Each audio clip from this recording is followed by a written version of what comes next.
제 아이가 학교를 안 가고 집에서 아무것도 안 하고 있어요. 심지어 제가 뭐라고 하면 욕하면서 때리기도 해요. 어떻게 하면 좋을까요? 네. 학교나 대인관계에 부적응하는 아이들에게는 심리상담이나 심리치유 또는 맡김치유를 발달 수준에 따른 부적응 문제의 특성과 경중에 따라 단계적으로 진행할 수 있습니다. 맡김치유가 뭔가요? 맡김치유는 심리적 정신과정 문제와 장애를 보이는 부적응 문제행동 고위험군의 준주거형 치유센터 임상 모델입니다. 자세히 설명해 주시겠어요? 아이들의 문제행동을 도서 청소년 청년 부적응 문제행동 이해와 치유에 제시된 성장나무와 부적응 문제행동 5요인으로 분석하고 부적응 문제행동 발달 위계에 따라 구분하여 상담과 코칭, 심리치유, 습관 성격 바꾸기를 순차적으로 진행하고 있습니다. 의식적 측면의 사고와 기준을 변화시키고 무의식적 상태의 부정적 정서와 신념을 치유하며 변화에 저항하는 몸이 마음이 된 습관을 개선하여 아이들의 문제행동을 치유하고 있습니다. 심리상담이나 심리치유를 진행하면서 대부분의 아이들의 주요 문제는 개선되지만 학교를 안 가면서 부모에게 폭력을 휘두르는 부적응 문제행동이 심각한 경우나 우울, 불안, 공황 등의 신경증 증상이 일상생활에 장애를 심각하게 초래하는 중증 이상의 모습을 보이는 은둔형의 경우에 한해서 24시간 치유와 멘토링을 지원하는 맡김치유와 위탁치유를 진행하고 있습니다. 맡김치유는 내방형 중심으로 문제 상황에서 능동적으로 개입하는 사회복지상담과 심리상담 및 심리치유를 통합 적용하여 아이들의 일상을 관찰하고 함께하면서 사고적 측면, 심리적 측면, 행동적 측면의 문제를 개선하는 동행치유 방식을 진행하고 있습니다.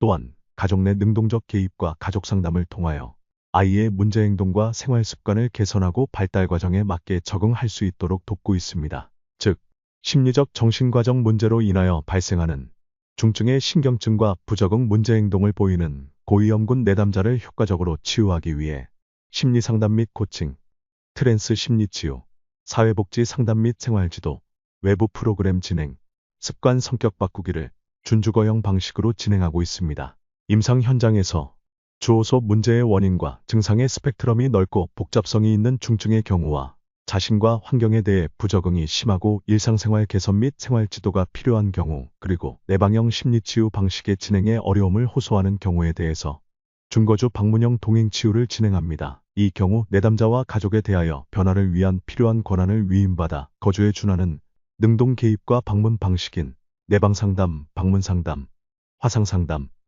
전화상담, 외부 프로그램 진행 등을 증상과 상황에 따라 비전형 위기 개입으로 진행됩니다. 소수의 대상에 대하여 위탁기간 3개월 범위에서 부적응 문제행동 4+1 요인에 대하여 요인별 균형을 회복하고 요인 간 조화를 이루는 치유와 성장을 진행하고 있습니다. 예를 들면 최근에 방문한 고1 여학생은 아침 모닝콜부터 취침 전 수면 훈련까지 개입하였으며 특정 수업에 대한 부적응을 해소하기 위해 주말이나 야간을 활용한 학습 코칭으로 문제를 해결하는 능력이 향상되도록 도왔습니다. 또 다른 아이는 학교 복귀 전에 9시간에 걸치는 집중과 몰입 상담을 진행하였고 아침마다 등교를 함께하며 학교 복귀를 안정적으로 이루도록 지원하였습니다. 신청은 어떻게 하나요? 대상은 초기 상담 방식으로 접수 상담 심리평가 심층 상담을 통하여 선별하여 진행하고 있습니다. 맡김치유하면 좋아지나요? 네, 좋아집니다. 상담사와 가족, 내담자가 한 팀이 되어 함께 몰입할 때 효과가 더 좋은 것으로 나타나고 있습니다.